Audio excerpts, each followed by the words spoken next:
नमस्कार दोस्तों, स्वागत है आप सभी का। जैसे कि आप सभी लोगों को पता है, आप जिस भी कॉम्पिटिटिव एग्ज़ाम की तैयारी करते हैं, सबसे ज़्यादा बच्चों को जो दिक्कत होती है वो एडवांस मैथ में दिक्कत होती है। एडवांस मैथ में बच्चों को ये लगता है कि कुछ आसान नहीं हो सकता, कुछ शॉर्ट नहीं हो सकता। और एडवांस मैथ का सबसे बड़ा टॉपिक आता है ज्योमेट्री। तो आज मैं ज्योमेट्री के ही एक मामूली से टॉपिक यानी सिमिलरिटी, कहने को मामूली है, बस सिमिलरिटी का इस्तेमाल हम जगह जगह करते हैं, समरूपता, तो वो आपको पढ़ाने जा रहा हूँ। वैसे तो आप में से बहुत सारे लोगों ने सिमिलरिटी पढ़ी होगी, बहुत से बच्चे पढ़ते हैं। पूरी क्लास देखने के बाद आपको ये देखना है कि क्या आपने इस तरीके से पढ़ी है। आप एडवांस मैथ में, ज्योमेट्री में ये सोचते हैं कि यार पेन लगाने की जरूरत पड़ेगी, बिना पेन के नहीं हो पाएगा। सिमिलरिटी लगाते वक्त बात बात पे लिखते हैं ए बी सी सिमिलर है डी ई एफ के, ए बी बटा B C, C D upon D C, ये सब लिखते रहते हैं। और फिर कल्पना करते हैं कि पेपर में पेन फ्री हो जाए, पेपर में कम समय बचे। देखिए, एक बात होती है, या तो आप मेहनत लगा लो या दिमाग लगा लो। अगर दिमाग के साथ मेहनत मिल जाए तो बात ही बन जाए। तो मैं आपको वही सीन बताने वाला हूँ, सिमिलरिटी इसी तरीके से समझाने वाला हूँ। एक छोटा सा सेशन आपको बहुत कुछ सिखाने वाला है। लास्ट तक देखिएगा। क्वेश्चन भी लिए हैं मैंने, थ्योरी नहीं, आपको बहुत जगह मिल जाएगी थ्योरी, सिमिलरिटी भी आपको बहुत जगह मिल जाएगी। मेन बात है कि जो सिमिलरिटी आप पढ़ते हैं, जब आप क्वेश्चनों में लगाते हैं, क्या आपकी धार ऐसी है कि आप देखते हैं ये आंसर, देखते हैं ये आंसर, या फिर आप ये लिखते हैं कि B C upon C D, P Q upon Q R, P Q का मान ये है, ई एफ की ये है। तो आपको खुद जज करना है कि पेपर में आपको किस तरीके से काम करना है। थोड़ा डिटेल में हम जाने वाले हैं पहले सिमिलरिटी में। सबसे पहले देखिए, सिमिलरिटी यहाँ पर लिखा है मैंने, पूरा कॉन्सेप्ट समझो और सीधा दिमाग में। सीधा दिमाग में क्या, कॉन्सेप्ट भी और सॉल्यूशन भी। यानी आप आज की क्लास करने के बाद डायग्राम में ही देख के बता दे करेंगे कि कितना आंसर आने वाला है, ठीक है। और ये बहुत जगह काम भी आने वाला है आपका, ठीक है। आइए देखते हैं। एक जैसा दिखना ही सिमिलरिटी है, एक जैसा दिखना, ठीक है। एक जैसा दिखना ही सिमिलरिटी है, एक जैसा होना कॉन्ग्रुएंसी है, सर्वांग समता, ठीक है। कॉन्ग्रुएंसी का मतलब क्या होता है, एक जैसा होना। सिमिलरिटी का मतलब क्या होता है, एक जैसा दिखना। अब एक जैसे दिख रहे हैं, जैसे दो ट्राइंगल हैं, एक जैसे दिख रहे हैं ये आपको, ठीक है। और सिमिलरिटी के लिए हम क्या देखते हैं, समरूपता के लिए, कि कोई दो एंगल सेम मिल जाए, सबसे कॉमन चीज, और जो आपकी सबसे ज्यादा यूज होती है। अगर आप किसी भी दो त्रिभुज में दो एंगल सेम देख पाते हैं, उस त्रिभुज को दूसरे त्रिभुज के समरूप कहा जाता है, सिमिलर कहा जाता है, ठीक है। ये आपको सबको पता है, ठीक है। अब मैं आगे बढ़ूंगा कि देखिए, दो एंगल सेम होते हैं तो तीसरा अपने आप सेम हो जाता है, और तीनों एंगल सेम होते हैं तो चीज एक जैसी सी दिखने लग जाती है। उसकी डायमेंशन, उसकी लंबाई चौड़ाई अलग होती है पर दिखती एक जैसी, अगर एंगल सेम है। देखिए, तभी मैंने एक ट्राइंगल के अंदर ही दूसरा ट्राइंगल बनाया, इनके एंगल सेम है, ठीक है, पर जो डायमेंशन है वो अलग अलग है, एक छोटा है एक बड़ा है, पर दिखने में एक जैसे हैं, ठीक है। तो ऐसे केस में दो एंगल सेम होंगे तो तीसरा अपने आप हो जाएगा, और तीन एंगल सेम होगा या दो एंगल सेम होगा तो हम कहते हैं इनकी भुजाओं का अनुपात भी सेम रहेगा। यानी मैं कहता हूं इसका इसका इसका इसका इसका इसका अनुपात समान रहने वाला है, ठीक है। तो कई बार ऐसा होता है, एग्जामिनर क्या करता है, ये अनुपात ही देता है कि अगर ये सेम है तो इसी से हमें पता लगता है कि ये समरूप है, ठीक है। आइए अब थोड़े क्वेश्चन पे आते हैं, पहले कॉन्सेप्ट को डिटेल से समझते हैं। क्वेश्चन पे आएंगे। अब देखिए, ये आप में से बहुत लोगों ने पढ़ रखा होता है, ये आपके सामने जो डायग्राम बनाया मैंने, कि भाई ए बी सी है, डी ई एफ है। अब आप एंगल लिख रहे थे, लाल वाले के सामने कौन सी भुजा है, बी सी, लाल वाले के सामने कौन सी है, डी एफ। तो बी सी और डी एफ एक साथ आ गया, और जो बचा ए और ई, ये एक साथ आ गया, और आपने लिख दिया A B C E F D के समरूप है। और जब ये समरूप है तो आपको ये ध्यान रखना होता है कि भाई जो इसका इसका अनुपात होगा वही इसका इसका अनुपात होगा, जो इसका अनुपात होगा, ठीक है, इसके साथ देखिए ए बी ई एफ के साथ, बी सी एफ डी के साथ, ए सी डी ई के साथ। आप ऐसे पढ़ते हैं, मैंने आपको ये बताया। मैं जब क्वेश्चन कराऊंगा मैं इसमें कुछ भी इस्तेमाल नहीं करने वाला, ठीक है। एक लॉजिक मैं आपको बताऊंगा और आपकी सिमिलरिटी इन नाम से दूर हो जाएगी। यानी ABCDEF आपको कुछ भी ध्यान नहीं रखना, आपको केवल लॉजिक ध्यान रखना है। मैं आपकी जगह होऊंगा तो मैं सिर्फ लॉजिक ध्यान रखूंगा कि भाई अगर ये दो त्रिभुज समरूप हैं, ठीक है, समरूप का मतलब क्या हो गया, ABCEFD के सिमिलर हैं, यहां पर लिखा है जैसे, तो देखिए इसका इसके साथ जो अनुपात होगा, इसका इसके साथ वो अनुपात होगा। ठीक है, मैंने ये आपको बता दिया अभी। अब आप में से बहुत सारे बच्चों को अभी समझ नहीं आया होगा, अब जब मैं क्वेश्चन करूंगा ना बहुत अच्छे से समझ आएगा, ध्यान से देखना। नहीं तो हम ये भी पढ़ते हैं जो एंगल समान है उनके सामने वाली भुजाओं का अनुपात समान होता है। ये समान है तो इसके सामने BC, ये समान है इसके सामने DF, तो BC अपॉन DF का रेशियो बनेगा। हरे के सामने क्या है AB, हरे के सामने क्या है EF, इसका रेशियो बनेगा। ठीक है, अब मैं इसे क्वेश्चन में लगाने वाला हूं, ध्यान से बात समझिएगा। ये हमें पता है पहले से, मैं ये मान के चल रहा हूं। मेन बात है कि जब आप क्वेश्चन में लगाते हैं तो आप बहुत जगह लिखते हैं, आपको लिखना नहीं है, कहीं भी नहीं लिखेंगे हम, ध्यान से देखना। 3 प्रकार के क्वेश्चन कॉमन हैं जिन पे बेस आपकी सिमिलरिटी बनती है ज्योमेट्री के अंदर। ज्योमेट्री के अंदर इस पे बेस क्वेश्चन बनता है जो एक ऐसा जिसके अंदर ये लाइन इसके समांतर दी जाती है, तो ये एंगल इस एंगल के बराबर हो जाता है, ये वाला एंगल इस एंगल के बराबर हो जाता है, इसलिए छोटा वाला बड़े वाले के समरूप हो जाता है। इसलिए अगला इस पे बनता है कि एक एंगल ये है, एक एंगल ये दे दिया उसने, अब ये लाइन दे दी, ये समांतर रेखा नहीं दी, पैरेलल नहीं दी इसके अंदर। अब इसके अंदर ये वाला एंगल कॉमन हो जाता है, चाहे आप छोटे में लें या बड़े में, और ये वाला एंगल सेम दे ही रखा है, तो अगेन फिर से वही आ जाता है कि सिमिलरिटी हम लगा लेते हैं। ठीक है, आज की क्लास की सबसे जानदार बात है कि प्रैक्टिकल एप्लीकेशन, कि क्या आप क्वेश्चन देख के ऐसे सीधा मार्क करते हैं, ये बहुत बड़ी चीज है। अब एक वृत्त है, दूसरा वृत्त है, इस पे लंब डल गया, इस पे लंब डल गया, ये त्रिज्या, इनमें सिमिलरिटी लग जाती है। ठीक है, क्यों लगती है ये भी बताया मैंने सब में। दो एंगल सेम करना है, दो एंगल ये सेम है 90-90, ये वाला एंगल सेम है, कौन से में, एक छोटे वाले में एक बड़े वाले में, इसलिए हम इन्हें समरूप कहते हैं। ठीक है, तो मैंने ये बताया कहाँ कहाँ समरूप के क्वेश्चन आपको मिलेंगे सिमिलरिटी के। अब थोड़ा सा ना मैं पहले वाले को डिटेल में एक्सप्लेन करना चाहूंगा, क्योंकि पहले वाला जो है वो बहुत जगह इस्तेमाल होता है। ठीक है, जिसमें ये रेखा इसके समांतर है, बात समझिएगा बहुत ध्यान से, ये रेखा इसके समांतर है। मैंने ABCDEF कुछ नहीं लिखा, मैंने कुछ नहीं लिखा, ये समझाने के लिए कि उनकी जरूरत ही नहीं है, आप बेमतलब में उसमें कंफ्यूज हो रहे हैं।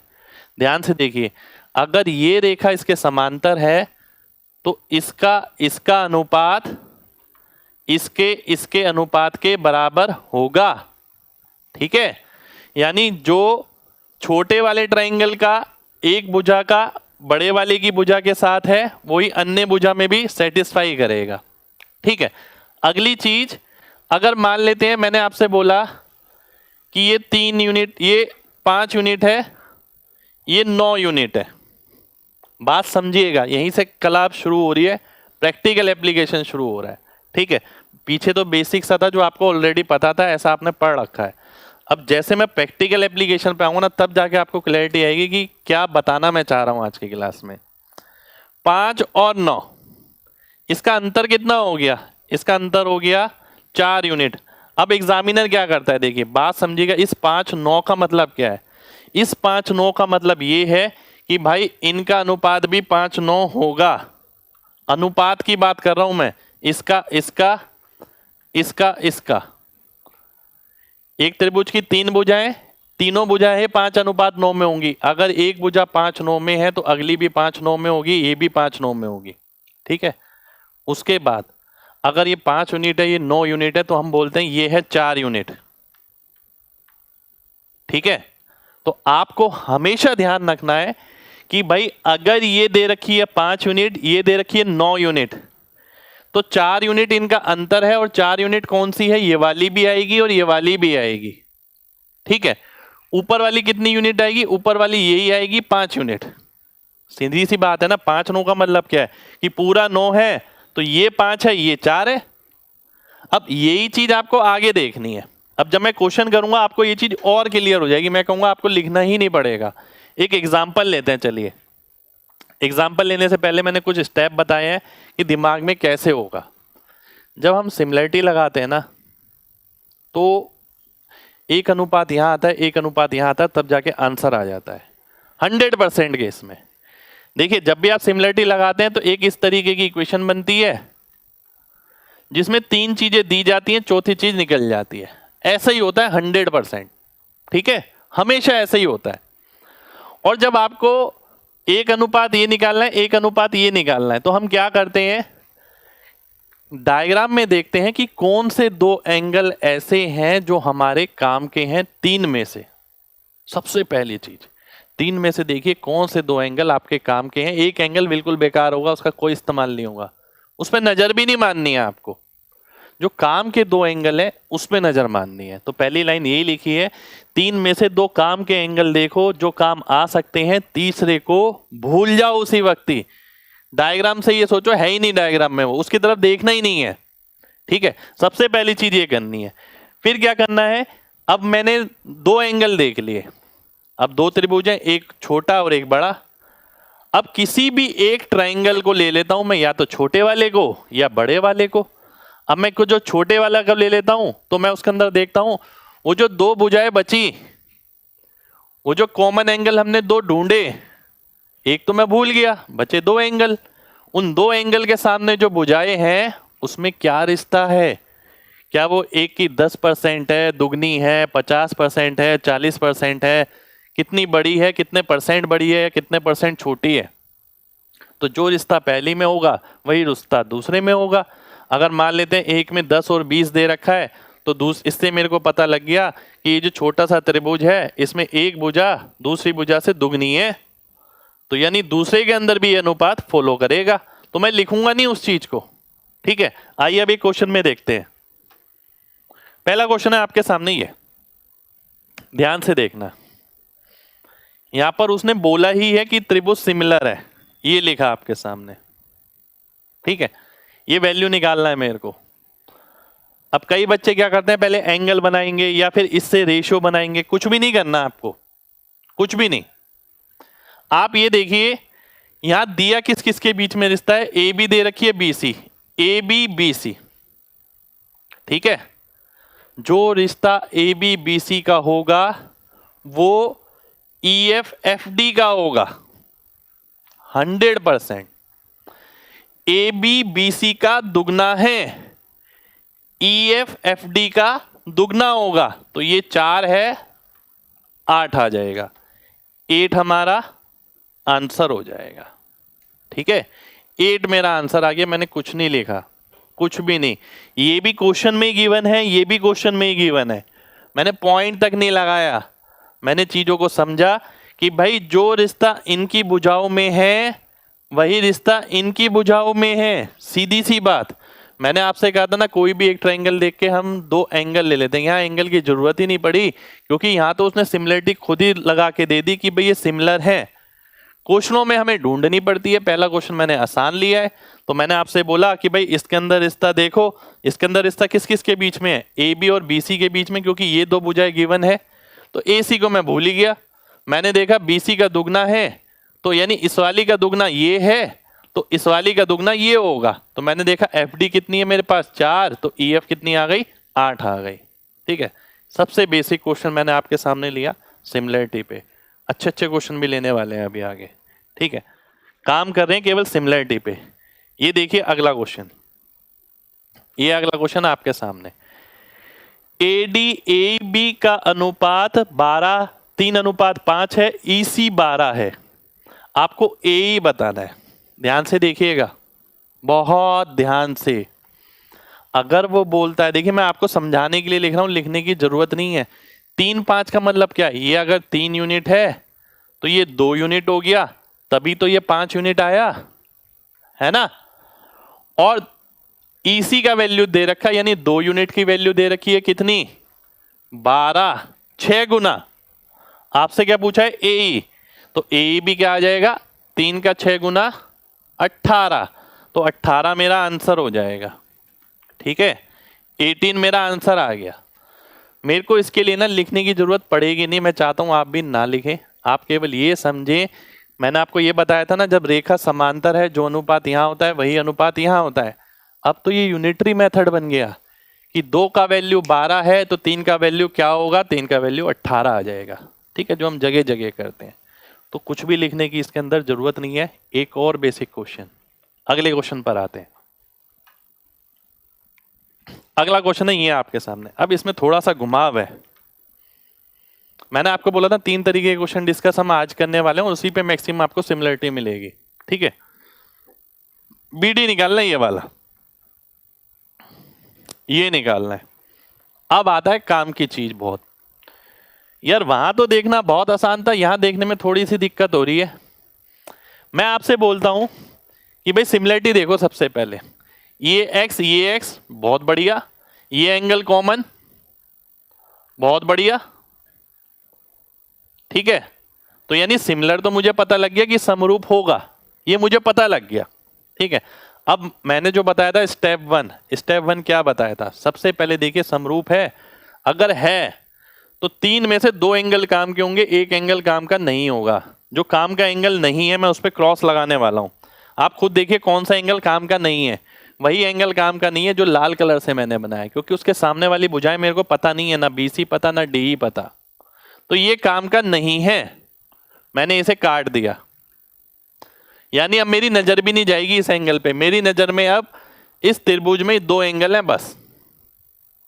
ठीक है, अब देखिएगा ध्यान से, केवल देखना है और देख के ही आंसर आ जाएगा।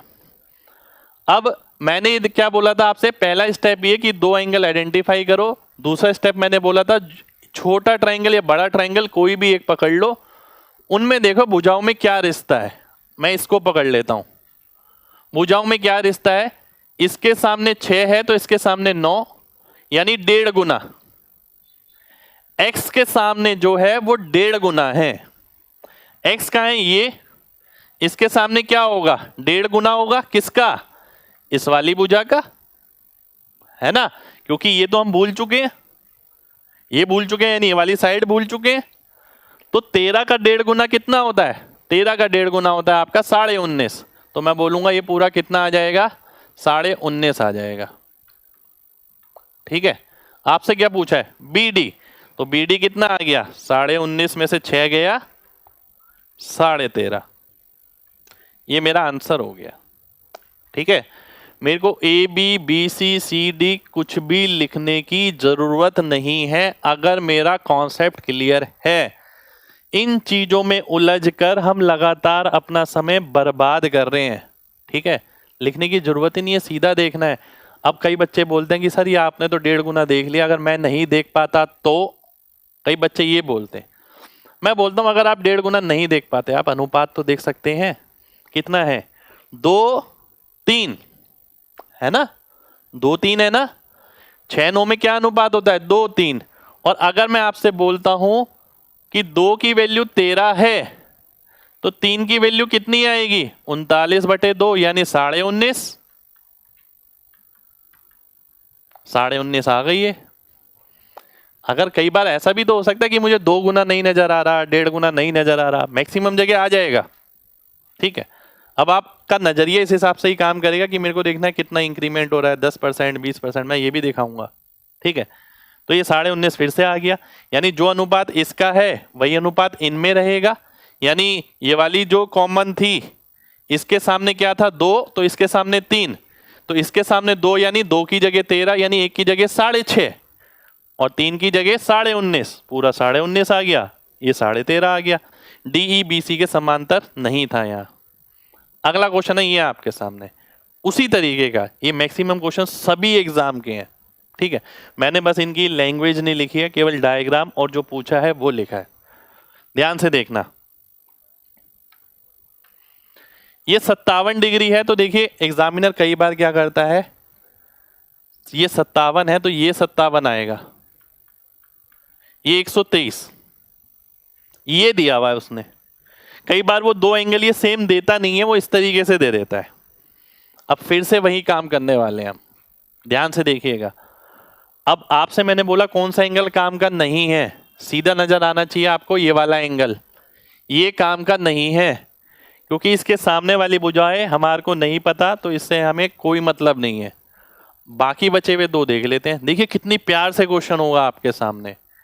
आप देखते हैं 57 के सामने जो है वो 20% ज्यादा है इससे। 10 से 12 हो गया ना, 20% ज्यादा हो गया। अब मैं यही चीज यहां देखता हूं बड़े में, 57 के सामने जो भुजा होगी वो इससे 20% ज्यादा होगी, यानी 4 ज्यादा हो गई, 24 हो गई। 24 का मतलब है ईसी कितना आ गया, ईसी आ गया मेरा 24 माइनस 10 यानी 14। ये मेरा आंसर हो गया, ठीक है, 14 आंसर आ गया। तो आप खुद देखिएगा कि आपने कभी सिमिलरिटी घर पे इस तरीके से करी है या नहीं करी है, ठीक है। क्योंकि आप कल्पना करते हैं कि पेपर में पेन फ्री हो जाए, स्पीड बन जाए, उसके लिए आपको काम करना पड़ता है। कॉन्सेप्ट की क्लैरिटी बहुत ज़्यादा जरूरी है। बात बात पे A B B C C D लिखने का कोई फायदा नहीं है। सीधा मैंने आपसे बोला कि भाई 57 के सामने 12 है, इसके सामने 10 है। अब मान लेते हैं कोई बच्चा ये नहीं प्रेडिक्ट कर पाता कि सर आपने कर लिया 20%, मेरे से नहीं होगा। आपसे नहीं होगा ना, आप केवल ये देखिए 57 के सामने 12 है, इसके सामने 10, ठीक है। तो इसके सामने क्या है 20, 10 का दुगना, तो इसके सामने क्या होगा 12 का दुगना, 24 आ गया। इतना तो देख सकते हैं। मैं बहुत तरीके बता दूंगा अगर आपको देखना है तो, ठीक है। आगे बढ़ते हैं, अगला क्वेश्चन देखिए। अगला क्वेश्चन है ये आपके सामने। इस क्वेश्चन में तो ऐसा कुछ खास नहीं है। B C equals to X P Q, X की वैल्यू बताना है। बहुत बच्चे गलत बता देते हैं, बहुत बच्चे, ठीक है। जब ये बराबर हिस्सों में बांटता है, ध्यान रखिए, तब ये x/2 और ये x होता है। कई बच्चे इसमें भी 1:2 कर देते हैं जल्दबाजी में, ठीक है। जब ये बराबर हिस्सों में बांटेगा तभी तो हम ये बोलेंगे ये आधा है ये पूरा है, ये आधा है ये पूरा है। यहां पर क्या है, ये 3 है तो ये कितना है 9, तो कितना आ गया 1:3 आ गया। 1:3 का मतलब है BC/PQ का 3 गुना होगा। ये मेरा आंसर हो जाएगा, पर लिखना नहीं है इसमें, देखना है केवल, ठीक है। अगला क्वेश्चन देखिए, ये है बढ़िया क्वेश्चन, ध्यान से देखिएगा, बहुत बढ़िया क्वेश्चन। DE प्लस EC, अब कॉम्प्लिकेटेड लिया, ये अभी CGL मेंस में आया लेटेस्ट, ठीक है। ध्यान से देखिए, उसने DE प्लस EC पूछा है। क्या ये क्वेश्चन वैसा हो पाएगा? अब मेन बात डिपेंड करती है ये, क्या ये क्वेश्चन भी हम वैसे ही कर सकते हैं क्या? आइए देखते हैं।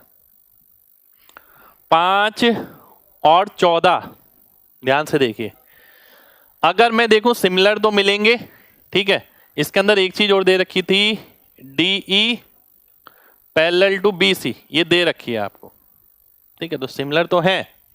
अब मैं क्या देखता हूं, भुजा का अनुपात कितना है, मैं ये देखने वाला हूं कि भुजा का अनुपात कितना होने वाला है, ठीक है।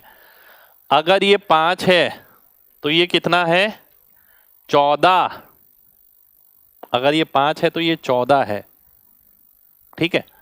ये 5 तो ये 14, ठीक है। और 14 की वैल्यू अगर ये है, क्योंकि बड़ी भुजा है ना, तो ये भी तो 5 14 होगा। 14 की वैल्यू अगर ये है यानी 11 गुना, तो 5 का 11 गुना होता है 55, ये 5.5 आ जाएगा, 5.5। एक बार दोबारा से समझिए, ये 5 है ये 14 है, ठीक है, तो ये भी 5 14 होगा। 14 की वैल्यू 154, तो 5 की वैल्यू 55, 11 गुना, तो ये 5.5 आ गया। ये मैंने पहले मुश्किल वाला पार्ट किया, अब तो आसान वाला है EC। EC अगर देखते हैं 5 8 40 होता है, इसका 80% है, इसका 80% क्या होगा 9 8 72 यानी 7.2, तो कितना आ गया ये 12.7 मेरा आंसर हो गया, ठीक है। आप देखिए मैंने कितना लिखा है, आप खुद समझ आ रहे हैं, आप खुद समझ सकते हैं कि आपके लिए क्या बेस्ट हो सकता है। चीजों को थोड़ा सा सीखिए, जो अनुपात इसका है वही इसका होगा, इसलिए इसका 80% ये है तो इसका भी 80% ये होगा। 80% से मैंने सीधा निकाल लिया, किसी ने बोला, किसी किताब में लिखा है ऐसा, आप खुद सोचिएगा। ये हमारा करने का खुद का तरीका है। आगे बढ़ते हैं, अब थोड़ा और कॉम्प्लिकेटेड ले लेते हैं। ठीक है, सर्कल पे भी आएंगे, सर्कल के भी कुछ क्वेश्चन डाले हैं मैंने इसके अंदर, ध्यान से देखिएगा, सब सिमिलरिटी पे। ए ई, ये ई है यहां पर, ये भी एग्जाम का ही क्वेश्चन है प्रीवियस ईयर का। अब देखिए, आप सोचते हैं कि भाई समय बचे समय बचे समय बचे, अगर आप समय बचाते हैं बिल्कुल बेसिक से तो बड़े क्वेश्चन में जाके समय बच सकता है, नहीं तो आप सोचें कि बेसिक पे तो आपने बहुत मेहनत कर ली, लिखे जा रहे हैं और बड़े में समय बच जाए, ऐसे नहीं बच सकता। ध्यान से देखिए, B F parallel to D G, ये आपको दे रखा है। ठीक है, ध्यान से समझना है, ये 8 है, ये 6 है और ए एफ है 12। ठीक, ध्यान से देखना, जैसे दिखा रहा हूं डायग्राम में आंसर आ जाएगा पूरा। क्या निकालना है? एसी निकालना है, पूरा निकालना है। ठीक है, आइए देखते हैं।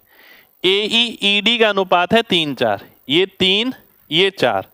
अब ध्यान से बात समझिएगा मेरी, अगर आपने पहले का कॉन्सेप्ट समझा है तो सीधा देखते ही समझ आएगा। ये 3:4 में है, ये रेखा इस रेखा के समांतर है तो समरूप होंगे, सिमिलर होंगे। 3 की वैल्यू 12 है तो 4 की वैल्यू 16 हो जाएगी। FG का मान आ गया 16।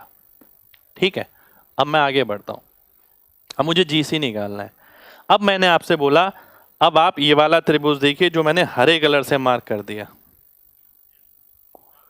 ये वाला। ठीक है, क्योंकि ये रेखा इसके भी समांतर है ना, तो आप क्या बोलेंगे कि भाई अगर 8 यूनिट की वैल्यू 16 है तो 6 की वैल्यू 12 आ जाएगी। भाई पेपर वाले सॉल्यूशन करने हैं ना, हमें बात बात पे BD by BG by CG by ये सब नहीं करना। तो आंसर आ गया, देखिए 16 12 12 16 और 16 यानी 40 आंसर आ गया। AC का मान 40 हो गया। ठीक है, कोई ट्रिक नहीं लगाई मैंने यहाँ पर, कॉन्सेप्ट को बहुत अच्छे से समझा कि वाकई में सिमिलरिटी का मतलब क्या होता है, और उस मतलब से लेकर मैंने एप्लीकेशन पे काम किया कि कॉन्सेप्ट तो दुनिया जानती है। जब मैंने स्टार्ट किया था मैंने बोला था सबको आता है। ठीक है, सिमिलरिटी क्या बहुत बड़ी चीज पढ़ाई मैंने? नहीं, पर जो उसका एप्लीकेशन पार्ट है, जब हम क्वेश्चन सॉल्व करते हैं वहां जगह जगह लिखते हैं, वो लिखना नहीं है आपको, वहां समय बचाना है। ठीक है, अगला क्वेश्चन देखिए, ये भी एग्जाम का ही क्वेश्चन है, एग्जाम में आया हुआ क्वेश्चन है सर्कल का। ठीक, रेडियस बताना है। खूबसूरत एप्लीकेशन, खूबसूरत परफॉर्मेंस सिमिलरिटी पे। ध्यान से देखिए, ये वृत्त है, ये वृत्त है, ये 60 डिग्री है तो ये 30 डिग्री हो जाएगा। ठीक है, राइट एंगल ट्राइंगल में समकोणीय त्रिभुज में एक प्रॉपर्टी होती है कि 30 के सामने जो भुजा होती है वो 1 यूनिट होती है, तो ये √3 होती है, तो ये 2 होती है, ये अनुपात में होती है इसमें, है ना। ध्यान से देखना, सबसे पहली बात ये समकोण बनेगा, ये समकोण बनेगा। अब आप ध्यान ही रखें, कभी भी 2 वृत्त हैं इस तरीके से अगर लाइन जा रही है, स्पर्श रेखा केंद्र से जा रही है, तो ये समरूप ही बनने हैं 100%। क्यों? क्योंकि ये 90 और ये वाला एंगल सेम। अब 30 के सामने अगर 1 है तो 90 के सामने क्या मिलेगा मेरे को? 90 के सामने 2 मिल जाएगा। मैं बोलूंगा यहां से लेके यहां तक ये 2 है। ठीक है, अगर ये R है तो ये भी R हो गया, और ये 1 है तो ये भी 1 हो गया। ठीक है, समझ आई बात इतनी? चलिए, अब क्या करने वाला हूं मैं? कुछ भी नहीं करूंगा, सीधा आंसर आ जाएगा, केवल देखना है। कमेंट करके जरूर बताइएगा आप में से कितने लोग इसका सीधा ही आंसर देख पाए यहां पर आने के बाद।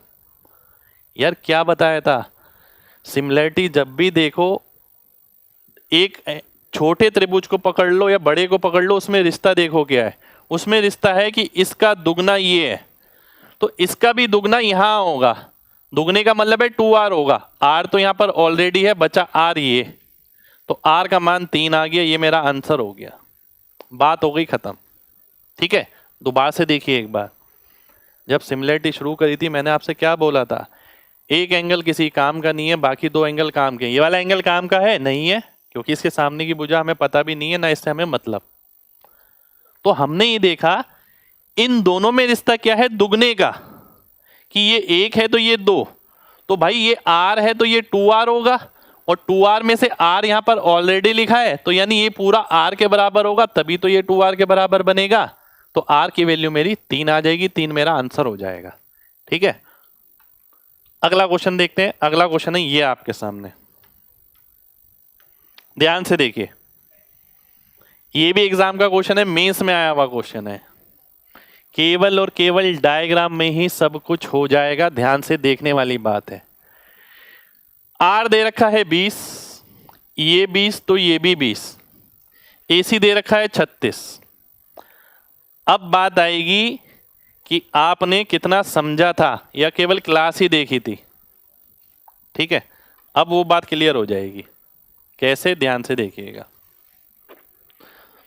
ये भी R बनेगा, और जब ये भी R बनेगा तो ये भी 20 बनेगा, है ना। अब ध्यान से देखिए,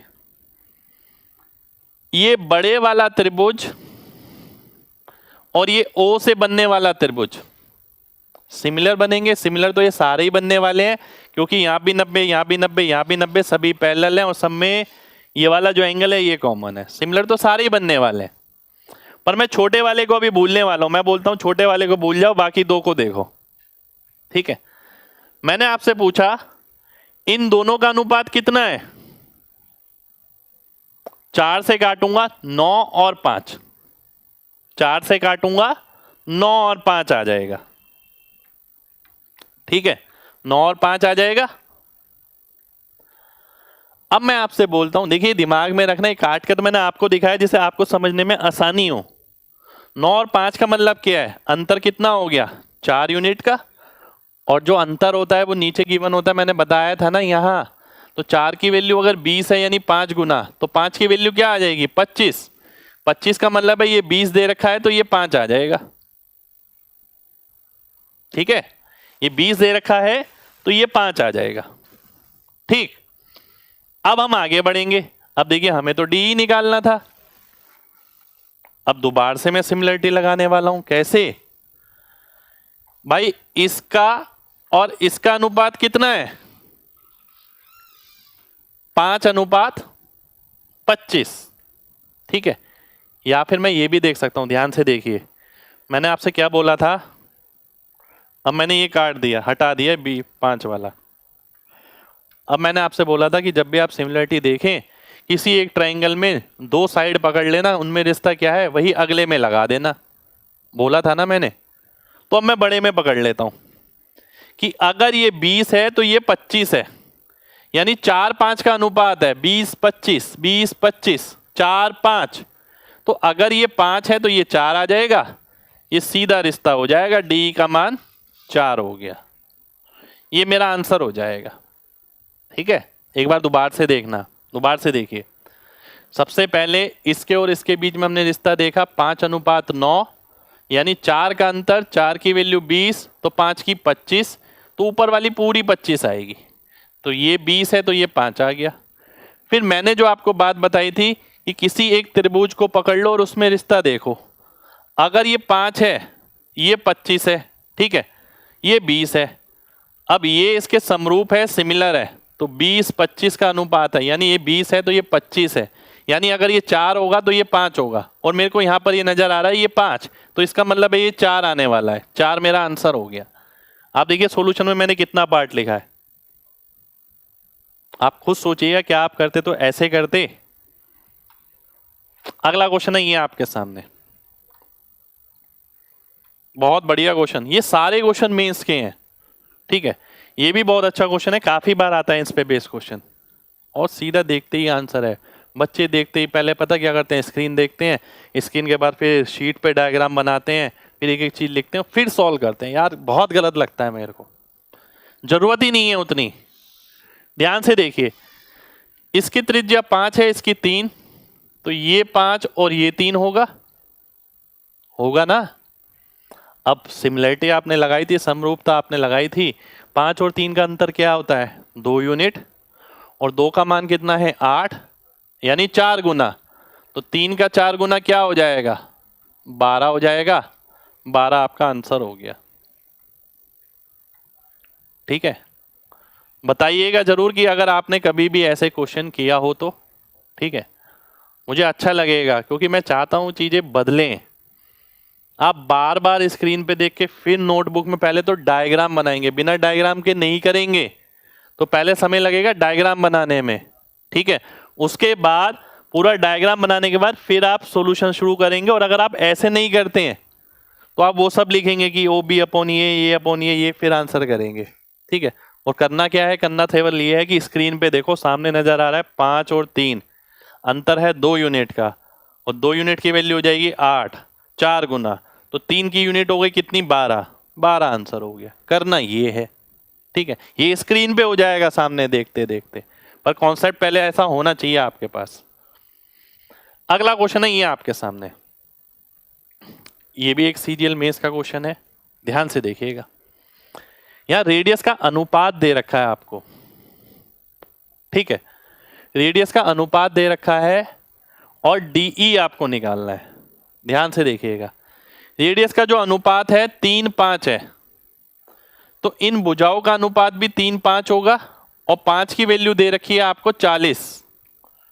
ठीक है, 5 की वैल्यू कितनी दे रखी है 40 दे रखी है पूरी, तो 3 यूनिट ये है, 5 यूनिट पूरी है, 2 यूनिट ये आ गई, 2 की कितनी आ जाएगी 16। 16 का मतलब क्या हुआ, 3 की वैल्यू 6 आ गई और 5 की 10 आ गई। किसी किसी बच्चों को ये हजम नहीं होगा, उसे लगेगा भाई यार ये क्या हो गया। ध्यान से समझिए एक बार और, AC 40 है, ये 3 यूनिट है, 3x मान लो, ये 5x हो गया, बचा कितना 2x। 2x की वैल्यू कितनी आ जाएगी 16 आ जाएगी, क्योंकि 5x की 40 है।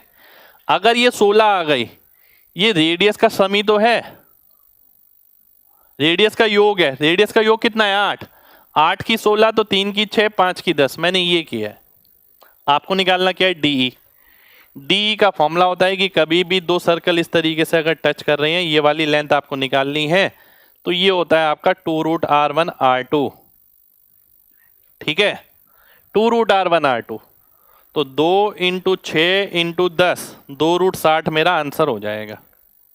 ठीक है, तो ध्यान रखना है, ये तो फॉर्मूला है। चलिए, मेन बात है कि सिमिलरिटी आप कैसे लगाएंगे, क्या उसके लिए तो बार बार नहीं लिखेंगे। ये चीज पूरी की पूरी यहां हो सकती है, बिल्कुल हो सकती है। अगला देखिए, अब ये निकालना आपको पीसी, ये भी एक एग्जाम का ही क्वेश्चन है, 17 मेंस का क्वेश्चन है शायद। एक चीज तो ध्यान रखनी है कि भाई सिमिलरिटी जब आप लगाते हैं तो ये आपको जीपी सीरीज में मिलेगा हमेशा। यहां पर जो अनुपात इसका इसका है वही अनुपात इसका इसका है, यानी अगर ये ए है ये बी है, तो ये बी और ये सी है, और दोनों समान होंगे, तो A/B B/C के बराबर हो गया, B² AC के बराबर हो गया, जीपी सीरीज हो गई।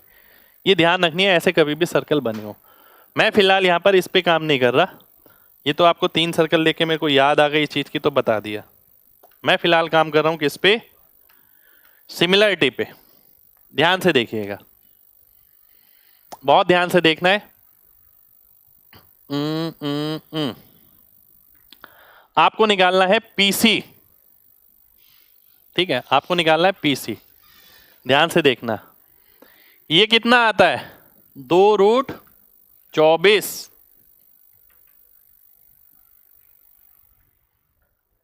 2√24 यानी कितना हो गया 4√6। ये वाला पार्ट ए बी। अब आगे बढ़ेंगे, ध्यान से देखना, क्योंकि 2√R1R2 होता है, अभी मैंने बताया था। अब सिमिलरिटी मेन है, मान लेते हैं ये आपको मैंने बता रखा है, मेन है सिमिलरिटी आप कैसे लगाते हैं। ध्यान से देखिए, 4 और 6 में, 4 और 6 में क्या रिश्ता आ गया, ध्यान से देखिए 2 यूनिट का अंतर है और 2 की वैल्यू है 4√6, तो 4 की वैल्यू कितनी आ जाएगी 8√6, ये 8√6 हो गया इतना। ठीक है, ये 8√6 हो गया। ध्यान से बात समझिए। पहले मैंने ये निकाला, इसका मैंने फॉर्मूला आपको बताया, फिर मैंने बोला आगे का काम तो कुछ है ही नहीं, 4 और 6 में अंतर है 2 यूनिट का, 2 यूनिट की वैल्यू है 4√6। ऊपर वाला क्या होता है, जो ऊपर वाली वैल्यू होती है, 4 की वैल्यू हो गई 8√6। अब मैं आपसे बोलता हूं ये बड़े वाला देखना, केवल ये बड़े वाला देखो, ठीक है, 6 मत देखना। अब मैंने आपसे बोला था क्या, इनके बीच में रिश्ता देखो। जब सिमिलरिटी आपको देखनी है, छोटे वाले को मैंने पकड़ लिया, मान लेते हैं ये, इसके बीच में रिश्ता क्या है, इसको 2√6 से गुणा किया है ना, तो ये आया है। तो मेरे को अगर पीसी निकालना हुआ तो मैं क्या करूंगा, इसको भी 2√6 से गुणा कर दूंगा, 18√6 आ जाएगा, ये मेरा आंसर हो जाएगा। ठीक है, आप देखिए सॉल्यूशन पार्ट में मैंने कितना लिखा है, बाकी सब कहाँ है, बाकी सब आपके दिमाग में है, पेपर में आपको परफॉर्म करना होता है। पेपर में एक एक स्टेप नहीं लिखना होता, एक एक स्टेप लिखेंगे दिक्कत आएगी। एक मैंने ये लिखी है चीज, दूसरी ये लिखी है और तीसरी ये चीज लिखी है, काम हो गया खत्म। ठीक है, तो सिमिलरिटी को हमें इस तरीके से करना है। तो ये थी हमारा आज का सेशन। उम्मीद करते हैं सेशन सभी को बहुत बढ़िया लगा हो। बढ़िया लगे तो कमेंट करके जरूर बताइए, जिससे कि मैं ज्योमेट्री के और भी ऐसे कॉन्सेप्ट्स आप लोगों के लिए लाता रहूं जो आपके लिए बहुत काम के हैं।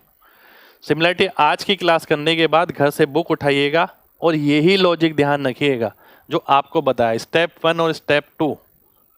स्टार्टिंग में तो बिल्कुल बेसिक था जो मैंने बताया था, जो सबको पता होता है। ठीक है, 100 में से 2 बच्चे भी ऐसे नहीं मिलेंगे जो इस तरीके से सिमिलरिटी लगाते हैं डायरेक्ट डायग्राम में। ठीक है, सीधा आंखों के सामने। तो यहाँ पर मैंने आपको वही चीज सिखाई है कि आंखों के सामने सीधा स्क्रीन पर सिमिलरिटी आप लगा सकते हैं अगर आप घर से इस तरीके से पढ़ के गए हैं। तो क्लास पसंद आए तो लाइक करना। मिलते हैं आपसे नेक्स्ट क्लास में, जब तक अपना ख्याल रखिए। जय हिंद।